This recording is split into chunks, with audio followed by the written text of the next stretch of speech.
The Oklahoma Sooners are getting some good news in the transfer portal.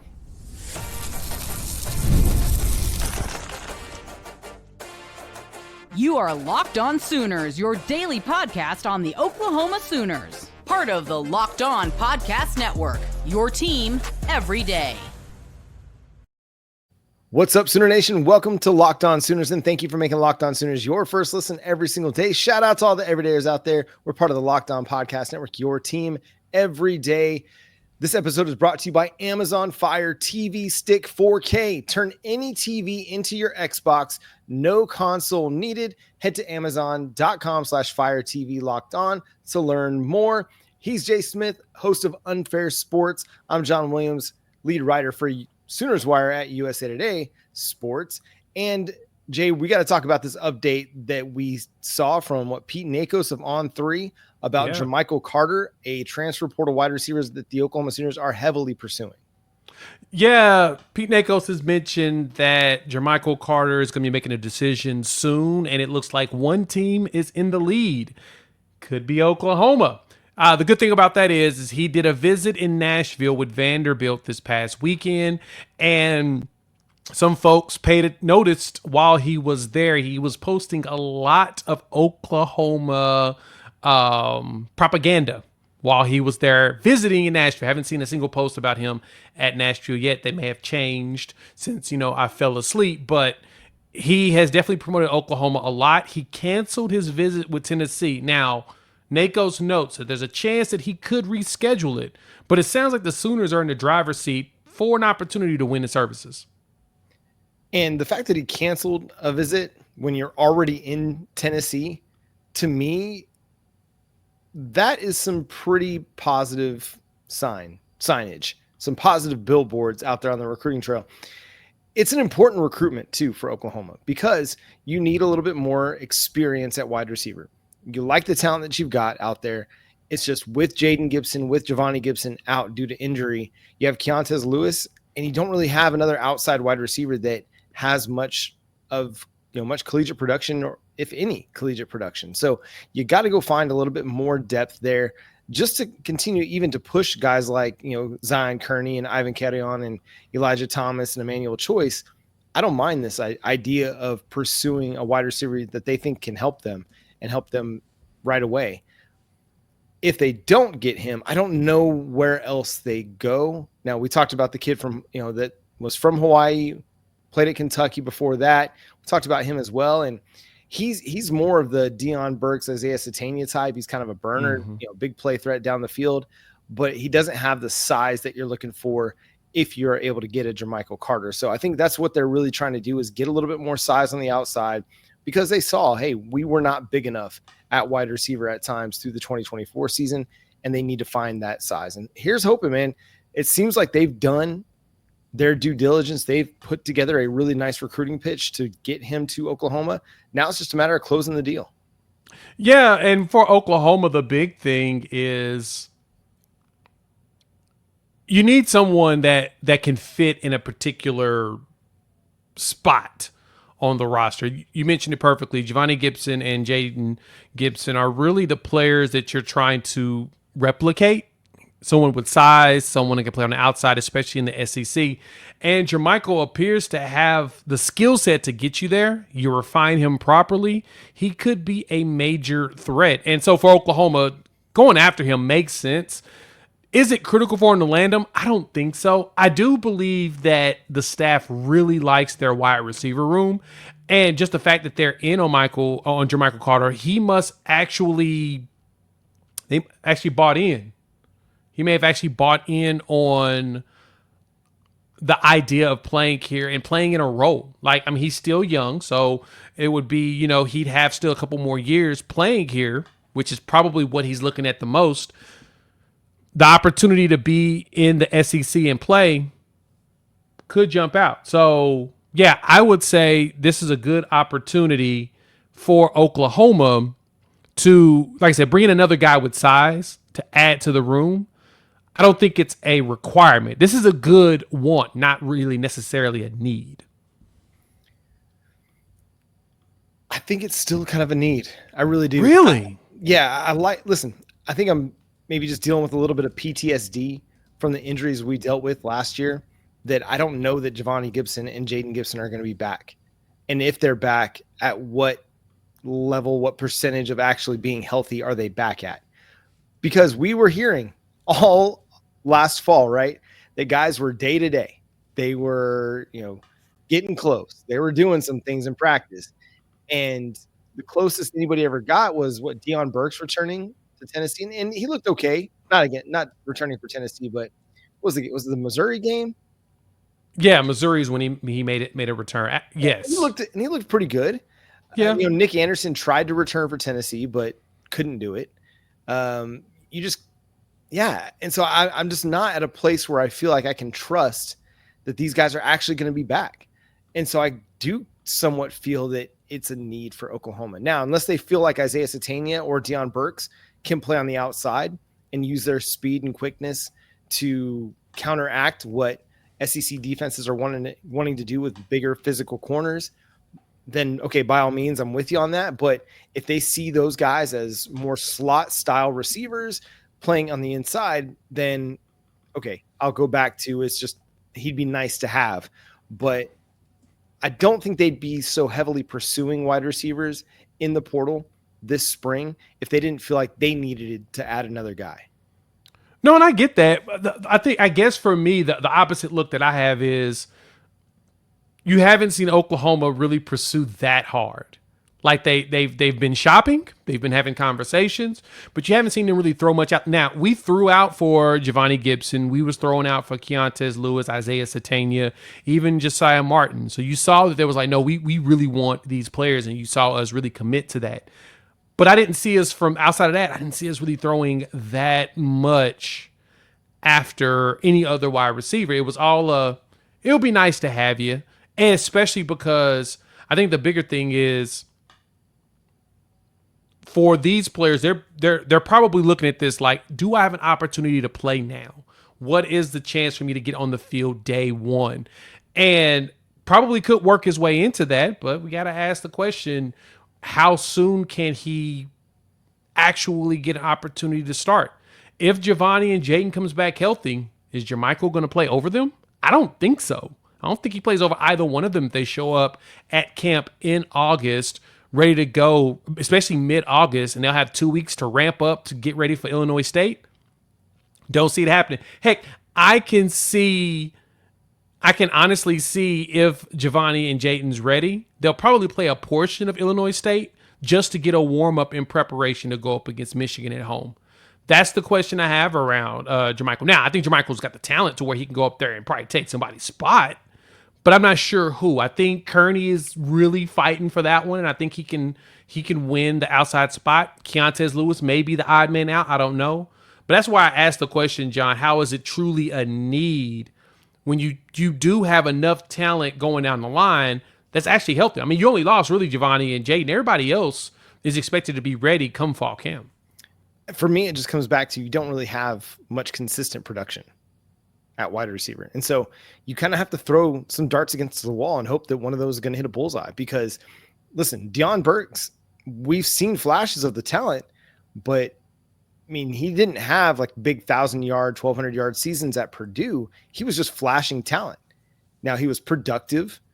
Keontez Lewis, he's making that jump up, from the FCS to the SEC.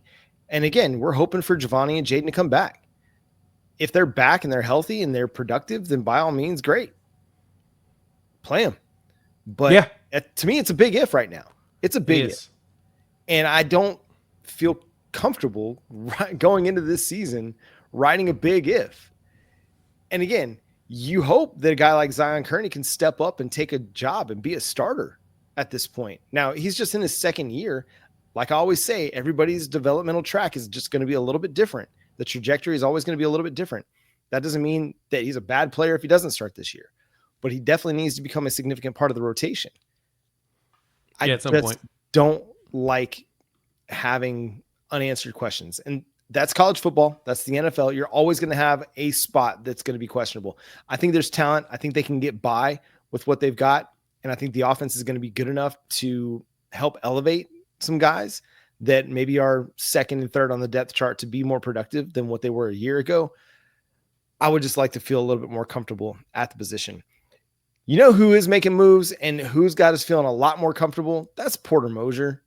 Dude landed another transfer portal addition. We'll talk about Derrion Reid coming up next here on Locked On Sooners.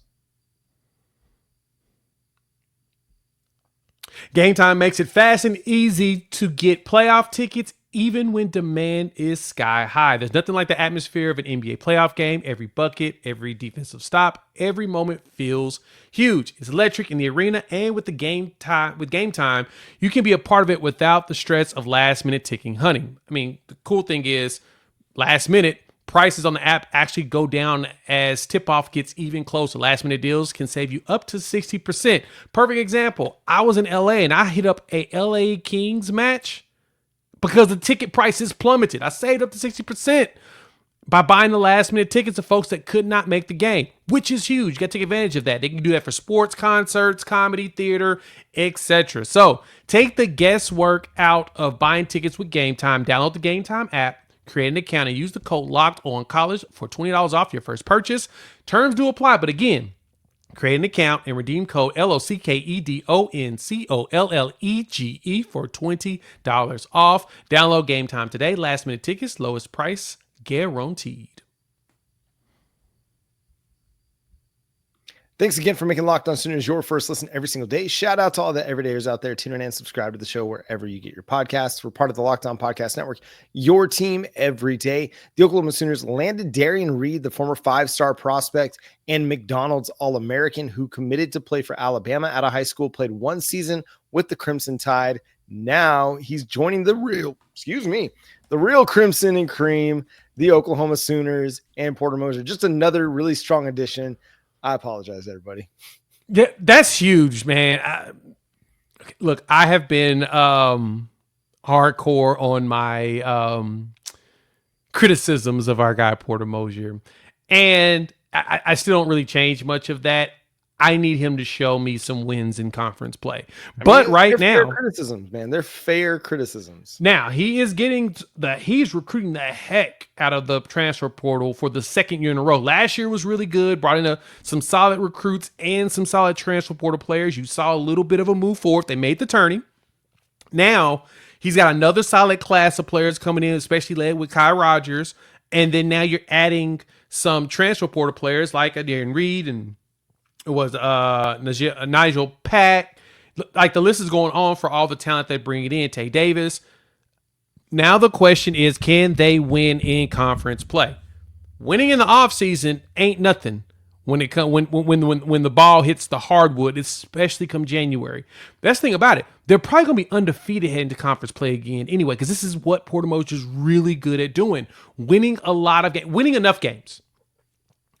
I'm still concerned until he shows me what conference play looks like. I'll put it this way. I don't want to compare him. It feels more and more like James Franklin right now, man. He'll get you 10 wins, but he ain't going to win no playoff game. He ain't going to win no conference. I need that. Give me some conference W's. I'll be back on the Porter Moser train. Derrion Reid averaged 6 points per game in just 15 minutes per game for the Crimson Tide last year. He had a number of double-digit performances. He had 10 against Rutgers. He had 11 against UNC, 12 against Creighton, and he had 11 points against OU in 15 minutes on 4 of 8 shooting. This is a solid pickup, man. He's got some developing that he has to continue to do because, again, he was just a rotational player for the Crimson Tide. Now you're going to be expecting him to expand that role with Oklahoma because he is an experienced player now, and he's somebody that can give you some size and rebounding on the inside, which is an area where Oklahoma struggled. And they've done a good job. They brought in Tay Davis, the Notre Dame forward, as well to give them some more girth on the inside and help them be a little bit better. Kai Rogers is going to help with that as well. But you got to have that size on the inside. And I think getting a guy like Derrion Reid, who's got 3 more years of eligibility available to him and to the Oklahoma Sooners, if you can continue to develop him and then also retain him down the road, I think that that's going to do wonders for you. You're absolutely right when you say you need to see him win in the SEC. But what we're seeing is that, okay, Oklahoma made the tournament. They created some positive momentum for the program as he continues to build it. And he's had a really nice offseason in the recruiting, in the transfer portal. And he's landed 4 top 70 players in the portal and 3 top 50 players in the portal. And I think what he's done is he's brought in guys that are going to play well together. You're going to have a good inside outside game. You're going to have dudes that can rebound well and dudes that can shoot. And I think this sets them up to make another trip to the NCAA tournament. And that's the expectation. I know Oklahoma's not a basketball school, but it should not be a stretch to make the NCAA tournament every year. That's the expectation in my mind. Yeah. At minimum. And you're right. And then hiring Justin Scott, bringing in like some new staff members to be able to help with development of these players. He's making the right moves. Again, I just need the execution in the end. Totally. If I see the execution at the end, guess what? I will say 100% that Porter Moser, is doing a great job. But I need to see that first. And that's the only thing that's holding me back from all of my praise that everyone's giving, because he's always been able to build really good rosters. The question has always been, can he get us W's when it matters most? But like you said, making the tournament is the minimum. If he can make a couple of rounds or a round or two, I'll back off the dogs. I'll take the dogs off of Porter Moser, and we'll just continue to see him build from there. Jeremiah Fears, man, you had a really good one there, who's going to end up in the lottery. It'd have been nice to get him a little bit deeper into the tournament. But looks like you're building the roster to have multiple folks that can take the lead as needed, that can take the rock and go. You're getting a whole bunch of guys that'll get you double-digit points on a consistent basis. If that's what happens, I'm not as concerned. But we need to see that happen, though. Well, I think this team with Jeremiah Fears would be pushing for a Sweet 16 spot. To me, it's just a better roster than what they had last year. And I don't mean that as any disrespect. I just think you're and I've mentioned it before, you're taking Power 4 players, major conference players, and adding them to this roster. You're recruiting from Notre Dame and Alabama and Miami and Kansas State. Nigel Pack was at Kansas State, then Miami. You're bringing a guy from the Atlantic 10, which Atlantic 10 basketball it's right there. I mean, it might be a mid-major conference, but it's good basketball that gets played over there. So you've done some really, really good things. You've built a really good roster. Again, you've recruited well in the high school ranks. And now it's just about continuing to build on what you've done, especially in this last year. I think 2 years ago, everybody thought, hey, they should have been a tournament team. They didn't quite make it. And some of that's their own fault. I mean, they didn't win enough games. This last year, they made the tournament, didn't necessarily have the best finish, but they made the tournament. Now they got to go make it again and try to win a game or two and go on a run. Because I think until Porter Moser is able to take them past round 1, I think he's still going to be under some pressure because the bottom could drop off at any point and confidence could wane if all we're getting is one and dones in the NCAA tournament. No, at some point he's going to have to win some games and get this team flirting with a Sweet 16 or Final Four. And that's when I think everybody will back off of hey, we need to transition. We need to make a change at head coach. But I think what he's done so far, he's putting together a talented team that is going to have a chance, man. And so much of it will come down to matchups. You never know how you're going to get matched up in the NCAA tournament, and styles make fights sometimes, and you could be mismatched. But so far, so good. I like what he's done this year better than what they did last year, aside from bringing in Jeremiah Fears. I like the portal haul this year better than last year. Yeah, the Jeremiah Fears pickup was huge. I like Kai Rogers too. I think Kai Rogers is going to be a really big contributor for the team going forward. But yeah, I need some conference wins, man. You give me some conference wins, I will shut up. Get to 500 in the conference, and I think everybody will feel a little bit better. Going 6-16, that's not going to be good. No. Yeah, going 500 in conference is great because the SEC is really tough. Yeah. You do that consistently, at some point you'll move yourself to the top. And obviously the resources are showing up to get you some W's, so take advantage of them, please. We completely buried the lead there. Like Oklahoma's unlocked the NIL for Porter Moser. That he challenged kind of the front office, the staff, the athletic department, the collectives, and they responded. And also shout out Trae Young for helping unlock the NIL as well. And listen, they're going to have a chance. That's all they need is a chance. So here we go. Another team not quite getting enough respect, I don't think, at this point in the spring. We'll discuss that coming up next here on Locked On Sooners. The NBA playoffs are here, and FanDuel is giving new customers an incredible way to get into the action right now. When you join FanDuel and place a $5 bet, you'll get $250 in bonus bets if you win on that bet. Me personally, I always jump into FanDuel late when my Thunder are playing, which unfortunately we've got 10 days to wait. But hey, there's other NBA action to jump in. Game tips off. I can combine a lot of my live prop bets into a single game parlay for a chance to win big. You can do that too. So don't miss out. Head to FanDuel.com and claim your $250 in bonus bets today.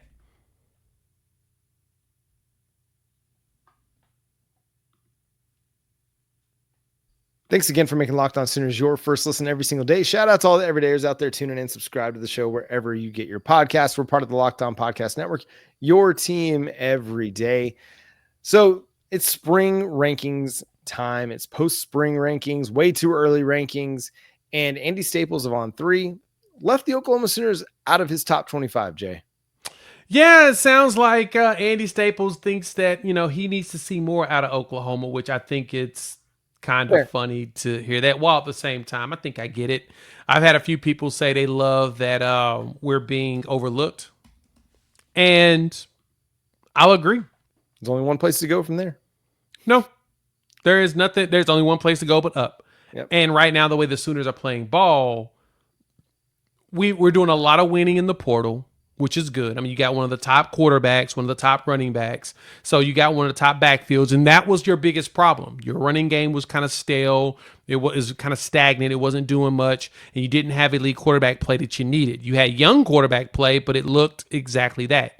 Young. You didn't have a veteran out there putting up numbers. Well, John Mateer has the numbers, and now you've got that, adding Jaden Ott.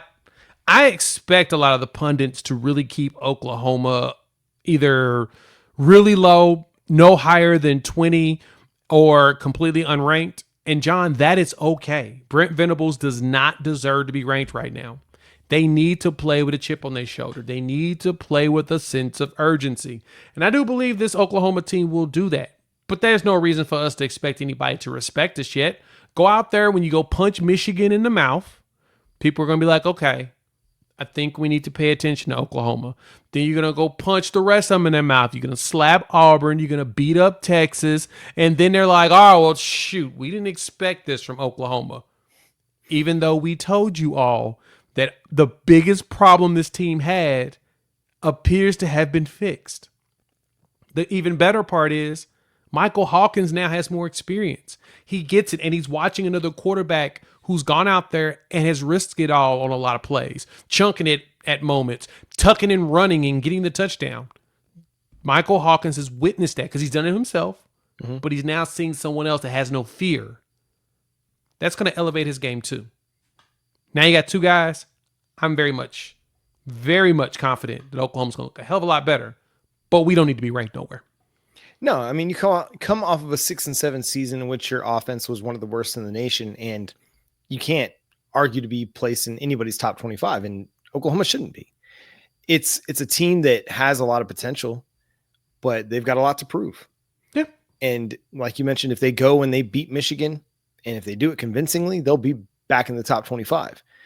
If they go and they win 10 games, they'll be one of the 12 best teams in the country, and they'll go to the college football playoff. And that's really what it comes down to, is like the rankings are going to say one thing, but what it comes down to is what that college football playoff bracket looks like in December. And if Oklahoma can go and take care of business in some games where, hey, they may not be the favorite in the game, but they might be the more talented team, then they're going to find themselves with an opportunity to play some meaningful football in the postseason. And I don't mind, like, I don't care whether they're ranked or not ranked. If they want to play, if they need to be unranked to play with a chip on their shoulder, fine. But I think that they are just going to go in with we have a lot to prove mentality to ourselves, to each other, to our fan base, and I think they're going to be successful. How successful, that's going to be the question. I mean, that's why we play the games, but Yep. I think they're going to be having an opportunity to start quick and make some noise early in the season, especially with that game against Michigan, that game against Auburn at home. You're going to have an opportunity to start with some quality wins, because you look at some of these rankings, and Auburn, they're sitting there inside the top 25 at number 13. And why? What are we doing here? Ahead of LSU, 2 spots ahead of LSU. Are we kidding here? I mean, they grabbed like some good wide receivers, and hey, they grabbed a former 5-star quarterback out of the portal. That's what it's. Hey, it's all you got to do. You grab a former 5-star that you got to see play like a whole season. You jump up, but they also grabbed another quarterback as well. So they've got 2 quarterbacks, also in a 5-star true freshman quarterback that's probably going to take everybody's job. Like I don't get it either. Like I'm thoroughly confused by why anyone believes Auburn should be that high. And it's no shade against them. I just need it to be proven. They went 5-7 last year. They didn't make a bowl game. Right. And they had a quarterback that threw for 3,000 yards before he got to Auburn, and then completely regressed every single year afterwards. Mm-hmm. What am I supposed to believe here? Yeah. Until you give me that product on the field, Oklahoma still owns the state of Alabama right now. Period. We're going to go to Tuscaloosa and own it again. That's what matters. I just don't get the thought of why. I don't understand the Auburn one. LSU should definitely, and I don't know what Andy Tate was thinking, but LSU should definitely not be behind Auburn. Period. It's wild to me. And so much of this is going to be based on just reputation, and that's why you see teams like Texas and Notre Dame at 1 and 2 in Andy Staples rankings. Texas is going to be good. Are they the best team in the country? I think maybe you can make an argument for that, because other than maybe a Clemson or a Penn State, there's a lot of turnover happening across the country. And so you can't really sit in there and say, I think that anybody is a definitive number 1. And Texas, I think, is going to be the popular choice all off season and for much of the fall until Oklahoma beats them. That, they'll be the number 1 team. And a lot of it is just based on hype. And I hate to be that guy, but there's a lot of hype behind Texas. And I said it last year, and okay, they went and made the playoff. But I feel similarly. And this time it just feels differently. And I think Arch Manning is a really, really good quarterback. I think he's got a chance to be great. I just don't know if he's going to be great this year. And if he's going to be great enough to overcome some of the turnover they are experiencing on that offense. Yeah. That's where it comes down to me. Could they end up as the number 1 team in the nation? Sure. Why not? Just as I think they have as good a chance as any college program in the country. But I just don't know if they're there for me just right now. Yeah, I'm not there yet. I'm not. It's gonna take some time to get me to that point. But I'm just not there yet. I need to see them with all the returns. I need to see it. If we get it, won't push back. But I got to see it too. Like I said, there's a lot of turnover, while at the same time, they dealt with it too. A lot of us dealt with turnover. So I didn't feel like, in returning production, we were one of the higher teams. I cannot wait. I'm actually putting together my stuff now. And then when Bill Conley drops his, it's going to be a fun discussion to see what returning production looks like post-spring. Yeah. If you want some positive conversation here, USA Today's Sports, Paul Meyerberg and Eric Smith put Oklahoma at number 25. And a lot of it's going to hinge on John Mateer. So if you need to see Oklahoma in a top 25 ranking, go check that one out over there. That's going to do it for today's episode of Locked On Sooners. Thanks so much for tuning in, being a part of the show. Subscribe to the show wherever you get your podcasts. Follow Jay at Unfair Sports. Go check out his channel, Unfair Sports, on YouTube. You can follow me at John9Williams, and you can read my work covering the Sooners over at SoonersWire.com. The show is at Locked On Sooners on all of your favorite social media platforms. And go check out all of your favorite teams as they're playing in the playoffs. Locked On Thunder, Locked On Lakers for as long as they're still in the play, or did they get bounced? I can't remember. I can't. They're still playing. They're 3-1. They're 3-1 Yeah. right now. Just go check them out. Go check out, Locked On Timberwolves, so you can get some Ant reaction as he puts LeBron in a bottle. But yeah, that's gonna do it. Until next time, he's Jay Smith. I'm John Williams. Talk to you then. Boomer. Sooner. Yeah, the Lakers are still in there, but hey, Thunder up, baby. Yeah. Aren't you a Thunder fan now? Ant's a menace, and I kind of enjoy that.